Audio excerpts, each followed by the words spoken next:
इस video lecture में हम कुछ सेक्ट के बारे में डिस्कशन करने वाले हैं। तो हमारा फर्स्ट सेक्ट है दादू सेक्ट। ओके, जो दादू सेक्ट है इसके जो प्रवर्तक हैं, प्रोपेगेटर थे, वो दादू दयाल जी थे। इन्हें राजस्थान का कबीर भी कहा जाता है।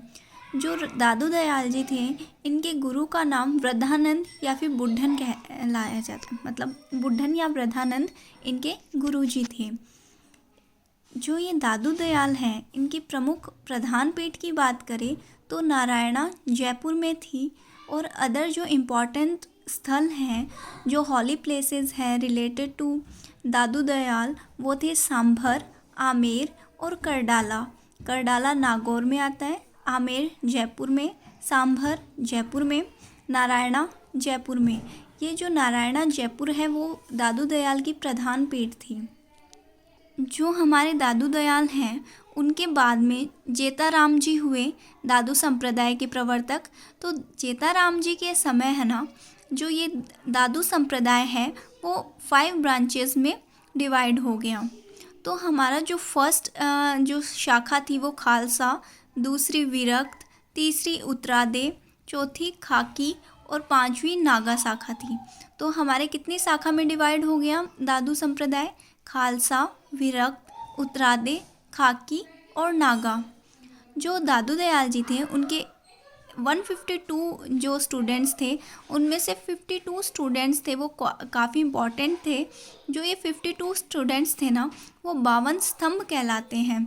दादू दयाल के 52 स्तंभ क्या हैं? उनके जो 52 इम्पॉर्टेंट स्टूडेंट्स थे वो थे। दादू दयाल जी थे ना, वो भगवंत दास जी के समकालीन थे। ये भगवंत दास जी जो आमेर से रिलेटेड थे ना, आमेर के भगवंत दास जी कछुआ वंश वाले, उनसे उनके समकालीन थे। और इनके टाइम पे दिल्ली में दिल्ली में जो थे ना वो अकबर थे। दादू जी हैं वो अकबर के समकालीन थे। तो फतेहपुर सीकरी में अकबर से इन्होंने इबादत खाना में मुलाकात की थी। फतेहपुर सीकरी में 1582 में अकबर से इबादत खाना में जो दादू संप्रदाय के दादू दयाल जी हैं, उन्होंने मुलाकात की थी। जो दादू जी हैं, उन्होंने अपने जो लेक्चर थे, अपने जो प्रीचेस थी ना, वो हिंदी, सुधकड़ी या फिर ढूंढाड़ी लैंग्वेज में दी थी। ओके, जो इनके सत्संग स्थल है ना, वो अलख दरीबा कहलाते हैं। दादू दयाल जी के सत्संग स्थल अलख दरीबा कहलाते हैं। दादू संप्रदाय में जो दादू दयाल जी हैं, उन्होंने अपने जो हैं वो लेक्चर दिए थे, वो ढूंढाड़ी लैंग्वेज में दिए थे। उसके बाद में जो सत्संग के स्थल हैं वो अलख दरीबा कहलाते थे। और जो ये दादू संप्रदाय के लोग हैं, वो अपनी लाश हैं वो खुले में रख देते हैं, ताकि वो बाद में किसी पशु हो या पक्षी हो उनके काम आ सके।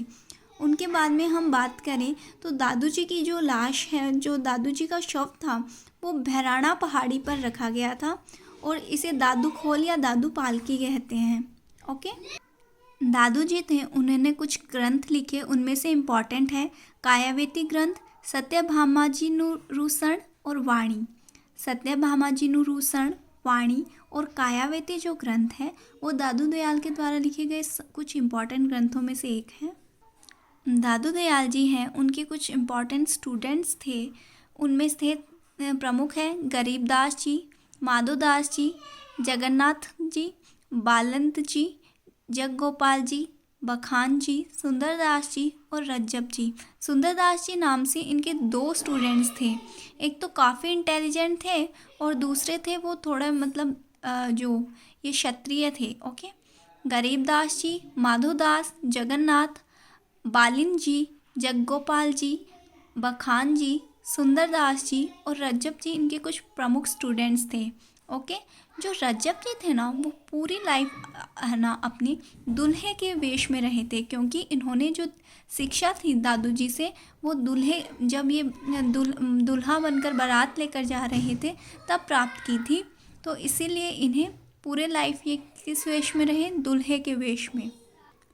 रज्जब जी हैं, उनकी ये खाकी शाखा है उससे एसोसिएटेड थे। इन्होंने ज्ञान समुद्र, बावनी, रामची, अंटक रामची अंटक, बावनी और ज्ञान समुद्र जैसे जैसे कुछ कृतियाँ लिखी हैं।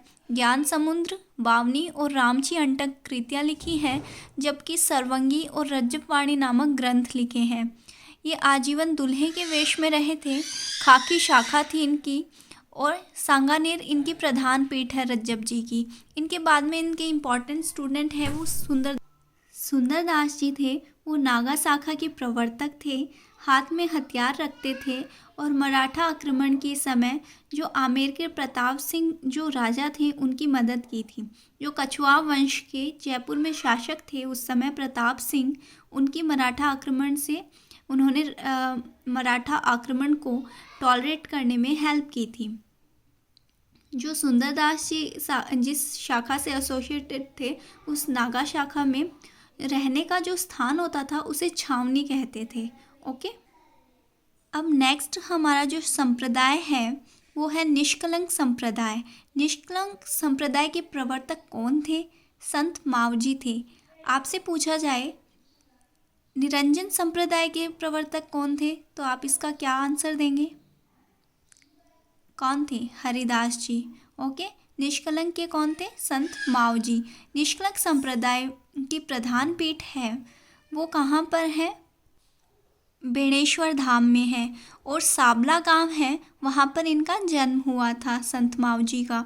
लरसाड़ा के जो पटेल भक्त थे उन्होंने अपनी कुछ दान राशि दी थी इनको, जिससे उन्होंने क्या मंगवा लिए? मावजी ने कागज़ मंगा लिए और अपने जो डिस्प्यूट करने का स्टाइल होता है, डिबेट स्टाइल होती है ना, उसमें डिबेट फॉर्मेट में इन्होंने चोपड़ा नामक 5 ग्रंथ लिखे थे। मतलब इन्होंने 5 ग्रंथ लिखे जो डिबेट स्टाइल में थे, वाद विवाद वाले, उनको चोपड़ा कहा जाता है। ओके, जो इनके फॉलोवर होते हैं वो निष्कलिंग संप्रदाय के जो फॉलोवर हैं संत मावजी को भगवान विष्णु का 10वां अवतार अर्थात कल्कि अवतार मानते हैं। अब नेक्स्ट है निम्बार्क संप्रदाय। निम्बार्क संप्रदाय को हंस संप्रदाय या सनकादिक संप्रदाय भी कहते हैं।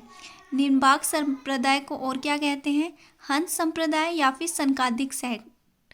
और जो ये निम्बार्क संप्रदाय है इसके प्रवर्तक निम्बार्काचार्य थे ऑल ओवर इंडिया में, जबकि हमारे राजस्थान में कौन थे? परशुराम जी थे। इनकी प्रधान पीठ कौन थी निम्बार्क की? सलेमाबाद, जो किशनगढ़ अजमेर में पड़ता है, वो सलेमाबाद निम्बार्क संप्रदाय की प्रधान पीठ थी। और जो अनदर इम्पॉर्टेंट पीठ है वो है उदयपुर में। निम्बार्क संप्रदाय की राजस्थान में प्रधान पीठ कहाँ है? सलेमाबाद, रूपनगढ़ नदी के बैंक पर, किशनगढ़ अजमेर में। परशुराम जी राजस्थान में इसके प्रोपेगेटर थे और सेकंड पीठ इसकी उदयपुर में है। एक अनदर इम्पॉर्टेंट लीडर की बात करें जिन्होंने एक नया संप्रदाय बनाया वो थे श्रद्धानाथ जी। श्रद्धानाथ जी ने शेखावटी क्षेत्र में काफ़ी अच्छा काम किया है। ये खुद शिक्षित नहीं थे, खुद एजुकेटेड नहीं थे, फिर भी फिर भी जो वहाँ की जनरल पब्लिक थी वो उनको एजुकेटेड होना चाहिए ये बताया। और इन्होंने कहा जहाँ पर सफाई नहीं होगी वहाँ ईश्वर निवास नहीं करेगा। मतलब श्रद्धानाथ जी ने बताया स्वच्छता में ही ईश्वर निवास करता है। इस शेखावटी क्षेत्र से लिंक करते थे श्रद्धानाथ जी। अपरिग्रह, क्षमता और चरित्र निर्माण इनका इम्पॉर्टेंट प्रीचिंग में आता है। अपरिग्रह मतलब धन का संचय मत करो, समता और चरित्र निर्माण पर बल दो। ये श्रद्धानाथ जी थे। श्रद्धानाथ जी कहाँ से एसोसिएटेड थे? शेखावटी रीजन से थे। ओके, भक्त कवि दुर्लभ। अब हमारे जो नेक्स्ट सेंट है वो है भक्त कवि दुर्लभ। ये बागड़ क्षेत्र से एसोसिएटेड थे। डूंगरपुर और बांसवाड़ा इनका प्रधान क्षेत्र था। इनकी कर्म भूमि कौन सी थी? डूंगरपुर और बांसवाड़ा। इन्हें राजस्थान का नृसिंह भी कहते हैं। राजस्थान का नृसिंह किसे कहते हैं? भक्त कवि दुर्लभ को। इसके बाद में हमारे इम्पॉर्टेंट सेंट आते हैं वो है संत धन्ना जी। संत धन्ना जी का जो मेन स्थान था वो धुवन गांव टोंक था। धुवन गांव टोंक में इन्होंने जन्म लिया था धन्ना जी ने। और इनके गुरु थे रामानंद। इन्होंने कहा था इन्हें, जब रामानंद ने धन्ना जी को प्रीचिंग दी थी तो उन्होंने कहा गृहस्थ जीवन में रहकर ही आपको भक्ति करनी चाहिए, ये रामानंद ने कहा। इन्होंने बिना बीज के खेती करके एक मैजिक कर दिया था धन्ना जी ने। और ये बीकानेर संभाग और पंजाब के जो लोग हैं वो इन्हें काफ़ी ज़्यादा मानते हैं धन्ना जी को। इनके बाद में जो इम्पोर्टेंट सेंट आते हैं वो संत पीपा जी आते हैं। संत पीपा जी के गुरु भी रामानंद थे।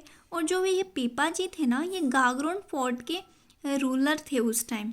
पर इन्होंने जो गृहस्थ में कन्फ्लिक्ट चलता था उससे तंग आकर के संन्यास ले लिया एक तरह से, तो ये मेन रीज़न था। इसके अलावा इन्हें गुरु के रूप में रामानंद मिल गए थे, तो इन्होंने गृहस्थ आश्रम से संन्यास लेने का सोचा। तब रामानंद ने इन्हें कहा आप गृहस्थ जीवन में रहकर ही भक्ति कीजिए। पीपा जी का जो मूल नाम था वो था प्रताप राव खिंची। इनकी जो छतरी है वो गागरोन फोर्ट में ही बनी हुई है। समदड़ी गांव था बाड़मेर का, वहाँ इनकी कर्म भूमि थी। जो ये पीपा जी हैं इनकी कर्म भूमि समदड़ी गांव बाड़मेर में जो है वो थी, जबकि ये गागरोन फोर्ट से लिंक रखते थे। और इनको दर्जी जो समुदाय है वो बहुत ज़्यादा मानता था, क्योंकि ये दर्जी कार्य करके अपना घर का पेट मतलब भरण पोषण करते थे।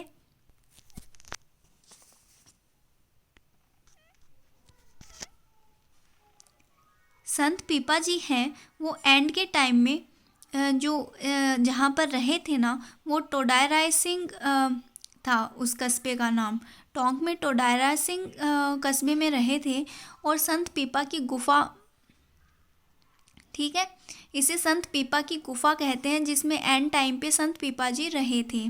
टोडाई राय सिंह जो पहाड़ी थी, टोडा राय सिंह पहाड़ी पर टोंक में संत पीपा जी रहे थे, तो इसे पीपा की गुफा कहते हैं। संत पीपा की छतरी कहाँ पर है? गागरोन फोर्ट में है। राजस्थान में भक्ति आंदोलन का अलग जगाने का कार्य किसी ने किया था तो प्रथम संत पीपा जी थे। इनके बाद में धन्ना जी भी बहुत इम्पोर्टेंट लीडर थे, जिन्होंने अच्छा रोल प्ले किया था भक्ति आंदोलन को करने। जब ये राजा थे ना, उस टाइम इन्होंने फिरोज शाह तुगलक जो दिल्ली का रूलर था उस टाइम, राजस्थान वो जो पूरे इंडिया का बादशाह हुआ करता था, फिरोज शाह तुगलक दिल्ली में, उसको पराजित किसने किया था? इन्होंने, संत पीपा जी ने किया था। इन्होंने भक्ति को ही मोक्ष प्राप्ति का मार्ग बताया है और इसमें ईश्वर प्राप्ति के मार्ग में गुरु के निर्देशन को आवश्यक बताया है। और ये प्राणी मात्र की समानता में विश्वास करते थे, ऊंच नीच जैसा कुछ नहीं मानते थे। संत पीपा जी थे, उन्होंने कुछ हस्तलिखित कुछ ग्रंथ लिखे थे हाथों से अपने। उनमें प्रमुख है चितावनी, पद, साखिया, पीपा की वाणी, पीपा की कहानी, पीपा पर्ची, पीपा की कहानी, पीपा की वाणी। ये तो आप पीपा वर्ड से ही समझ जाओगे। इनमें इम्पॉर्टेंट जो याद रखने वाला है वो चितावनी है। चितावनी क्या है? चितावनी जो हस्तलिखित ग्रंथ है। उसके बाद में हम जो इम्पॉर्टेंट लीडर पढ़ने वाले हैं वो संत जसनाथ जी हैं। संत जसनाथ जी ने जसनाथी संप्रदाय है उसकी शुरुआत की थी। ये कतरिया सर से बिलोंग करते थे। इनकी कर्म भूमि, जन्मभूमि सभी कतरिया सर ही थी। कतरिया सर बीकानेर रियासत में आता था, अब बीकानेर डिस्ट्रिक्ट में आता है। ओके, गोरख मालिया थे ना, वहाँ पर बीकानेर में इन्होंने तपस्या की थी। गोरख मालिया बीकानेर में इन्होंने तपस्या की थी। गोरखनाथ जी इनके गुरु थे जसनाथ जी के। और जो ये गोरख मालिया जगह है ना, वहीं पर जमभोजी जिन्होंने विष्णोई संप्रदाय की शुरुआत की थी, जसनाथ जी जिन्होंने जसनाथी संप्रदाय की शुरुआत की थी, जसनाथ जी और जाम्भोजी दोनों गोरख मालिया में मिले थे, ठीक है, जो कि बीकानेर में ही है। लूनकरण थे जो बीकानेर के, उन्हें जो जसनाथ जी हैं उन्हें राजपाट का आशीर्वाद किसने दिया था? जसनाथ जी ने दिया था। इनकी वाइफ थी कालदे जो इनके साथ में सती हुई थी। ये बहुत कम एज में इन्होंने जीवित समाधि ले ली थी। उसके बाद में कालदे इनकी वाइफ थी, वो भी सती हो गई थी जसनाथ जी के साथ में।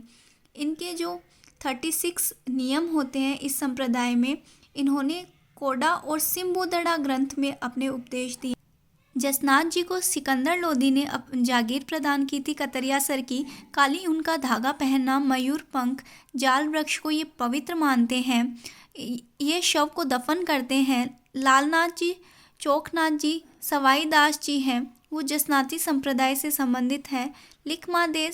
लिखमादेसर, पुनरासर, मालासर ये उपपीठें हैं। जसनाती संप्रदाय की उपपीठें कौन सी हैं? Likhmadesar, Punrasar, Malasar. Okay, thanks for watching this video.